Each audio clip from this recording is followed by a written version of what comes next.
Madam, நாங்க குடியிருக்கிற பகுதியில ஒரு பங்களாவில் பகிரங்கமா விசாரணை நடத்துறாங்க. அதை தடுத்து நிறுத்த நாங்க எவ்வளவோ முயற்சி பண்ணியும் முடியல. எங்களால் அங்க நிம்மதியாவே இருக்க முடியல மேடம். அம்மா, இவ்வளவு நாளா இருந்த போலீஸ் ஆபீசர்களுக்கு எங்க பிரச்சனை புரியல. நீங்க ஒரு பொண்ணு, உங்களுக்காக எங்க பிரச்சனை புரியும்னு நினைக்கிறேன். நீங்க கவலைப்படாதீங்க, உங்க பிரச்சனையை நான் கவனிக்கிறேன். போயிட்டு வாங்க. எஸ்ஐ, அந்த ஏரியாக்கு ரைடு போனோம், ரெடி பண்ணுங்க. மேடம், அதுல பெரிய பெரிய பிள்ளைங்களுக்கு தொடர்பு இருக்கு. நமக்கு எதுக்கு வீண் வம்பு? தொழிலை நேசிக்கிறதா இருந்தா என் கூட வாங்க. உயிரை மட்டும் நேசிக்கிறதா இருந்தா ஒரு ராஜினாமா கடிதம் எழுதி கொடுங்க.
ஒரு பிக் பாக்கெட் உன்னால ஓடி போய் பிடிக்க முடியுமா? பெருசா இந்த வீட்டுக்கு வந்துட்டேன். யார் வர சொன்னது? நான் வர சொன்னா? நான் ஆர்டர் கொடுத்தனா? காக்கி சட்டப்பட்ட பெரிய கமிஷனர் நினைப்பா? அப்புறம் நான் எதுக்கு இருக்கிறேன்? நல்ல வேலை, நான் இருக்க போய் நீ உயிரோட போற. போ.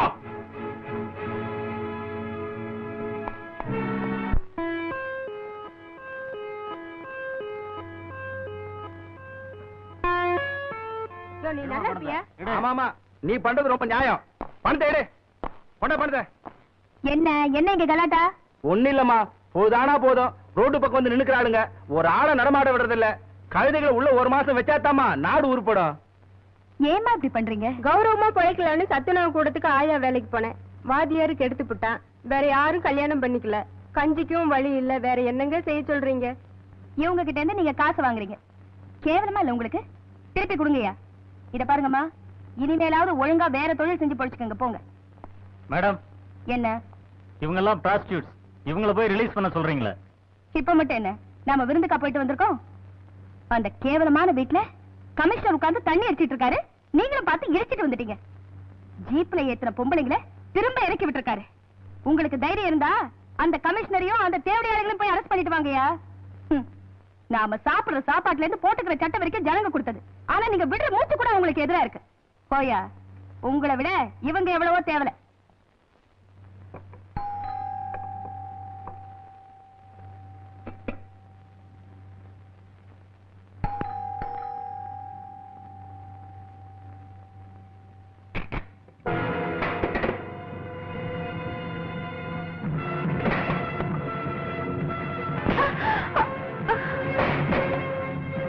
எங்கடி ஷீலா?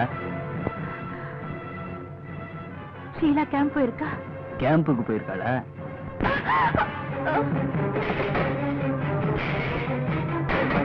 எங்க வீட்டை ரைட் பண்றாளா அவ? ரைட் பண்ணா எப்படி இருக்கும்னு அவ வந்தா சொல்லு. ஷீலா வந்தா என்ன நடக்கும் தெரியுமா? என்னடி நடக்கும்?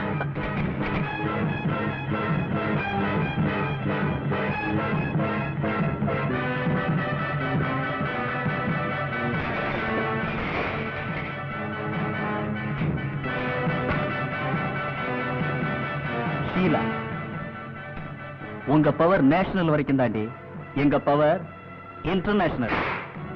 இந்த வச்சுக்க.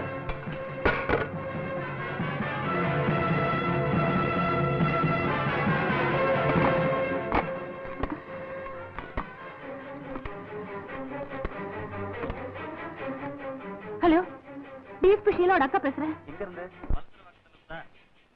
ஆமா, ஷீலா எங்கேயோ போய் ரைட் பண்ணாளா? அதுக்காக 4 ரவுடிங்க வந்து உங்க வீட்டை ரைட் பண்ணா எப்படி இருக்குன்னு சொல்லி ஒரே கலாட்டா பண்றாங்க சார். ஸ்டேஷன்ல யாரும் இல்லம்மா. ஹலோ,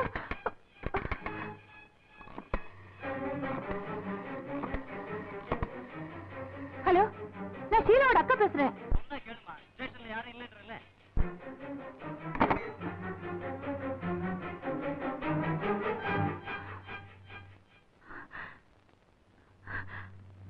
அண்ணா, அண்ணா, அண்ணா. என்னம்மா, என்ன லட்சுமி, என்ன நடந்தது? ஏன் அழுதுகிட்டு இருக்க? ஷீலா ஏதோ ஒரு வீட்டுல விபச்சாரம் நடத்துறாங்கன்னு போய் ரைட் பண்ணிருக்கா. அந்த கோவத்துல ஷீலா வீட்டுல இல்லாத நேரத்துல அவங்க ஆளுங்க எல்லாம் வந்து வீட்டுல இருக்கிற பொருளை எல்லாம் தாறுமாறா உடைச்சிட்டாங்க. என்னையும் அடிச்சிட்டாங்க. போலீஸுக்கு போன் பண்ண வேண்டியதானே? பண்ணுனேன், யாரும் பொறுப்பா பதில் சொல்லல. வழக்கமா எல்லாரையும் போல நானும் உங்களை நம்பி வந்திருக்கேன்.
கம்ப்ளைண்ட் கொடுத்தா கவனிக்காம ஸ்டேஷன்ல உட்காந்து குமுதானதோட நான் படிச்சுக்கிட்டு இருக்கேன். மிஸ்டர், இவங்க என்ன தப்பு பண்ணாங்க?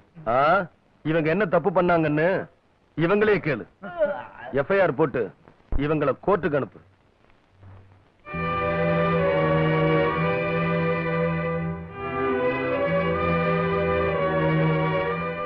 இவங்களெல்லாம் அடிச்சது யாரு? ஹீரோவா? ஆமா, இவங்களெல்லாம் அடிக்கிறதுக்கு உனக்கு என்ன ரைட்ஸ் இருக்கு?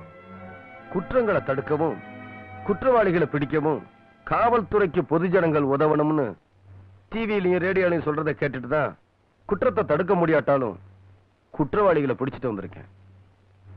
வீட்டுல இருக்கவங்க போலீஸுக்கு போன் பண்ணியும் இங்குள்ள பொறுப்பான போலீஸ் அதிகாரிங்க அதை கண்டுக்கிறவே இல்லை.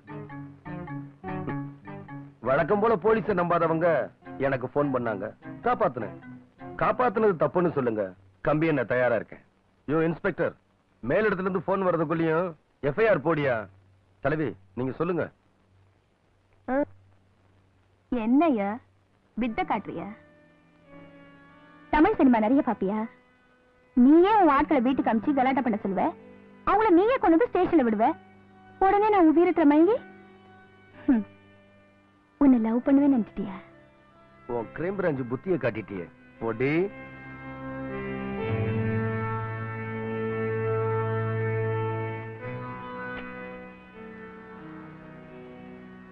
அடுத்தவனோட ஆம்பளத்தனத்தை காட்டிதான் உன்னை நான் காதலிக்கணுங்கிற அவசியம் எனக்கு இல்ல. நான் எவ்வளவு சின்சியரா அந்த குற்றவாளிகளை பிடிச்சு கொண்டு வந்து போட்டிருக்கேன். அப்படி இருந்தும் நீ எவ்வளவு திமிரா பேசுற. சரி, திமிரா பேசுறதா உன்னோட பெருமை குணம்.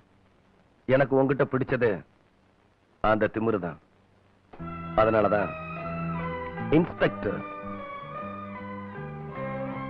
I love you.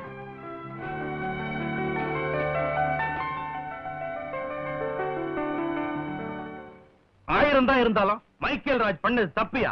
நமக்காக ராவும் பகலமா நாய் மாதிரி உழைக்கிற நம்ம ஆளுங்களை எப்படி இருந்தாலும் அடிக்கலாம்? அது யாரையா நம்மாலு? யாரு? கேவலம். எவ்வளவு ஒருத்தி போன் பண்ணான்னு பாண்டி பஜார்ல நாய் அடிக்கிற மாதிரி அடிச்சு போலீஸ் ஸ்டேஷன்ல விட்டீங்களே, அவங்கதான் நம்மாலு. செருப்பால் அடிப்பேன். இந்த மைக்கேல் ராஜ நம்பி வந்த எந்த ஆம்பளையும் மானத்தை வித்து பொழைச்சதில்ல, எந்த பொம்பளையும் உடலை வித்து பொழைச்சதில்ல. தன்னோட உயிரையும் உழைப்பையும் நம்பி இருக்கிறவன் தான் ஏன் ஆளு. படிச்சுட்டு வேலை இல்லாம, வேலை இருந்து வாழ்க்கை இல்லாம, தன்னையே நம்பிக்கிட்டு இருக்க தாய் தகப்பனுக்கும் பொண்டாட்டி பிள்ளைகளுக்கும் அற வைத்து கஞ்சியாவது ஊத்தணுங்கிறதுக்காக தான் செய்யறது தப்பான தொழில் தெரிஞ்சும் கட்டுமரம் கட்டிக்கிட்டு சரக்கு எடுத்துக்கிட்டு வரானே, அவன் தாண்டா ஏன் ஆளு. தான் பொண்டாட்டி பிள்ளைங்களை அடுத்தவங்க கிட்ட படுக்க வச்சு அந்த காசுல சந்தோஷமா வாழ்ந்துகிட்டு இருக்கானே, அவனே ஆளுங்கிற. சொல்லியா? சொல்லு.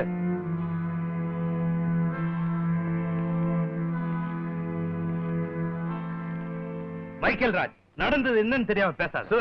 நடந்ததெல்லாம் தெரிஞ்சுக்கிட்டு பேசுறேன். ஏன் பங்களாவில் எனக்கு தெரியாம விபச்சாரம் நடத்துறீங்களே? நீங்க எல்லாம் பொண்டாட்டி பிள்ளையோட குடும்ப நடத்தல? அப்ப எங்களை என்ன மாமாங்கிறீங்களா? அதை விட மோசங்கிறேன். லுக், இன்னும் 24 மணி நேரம் டைம் தரேன். எப்படி என்கிட்ட இருந்து பங்களா வாங்குனீங்களோ அதே மாதிரி திருப்பி கொடுக்கணும். இல்ல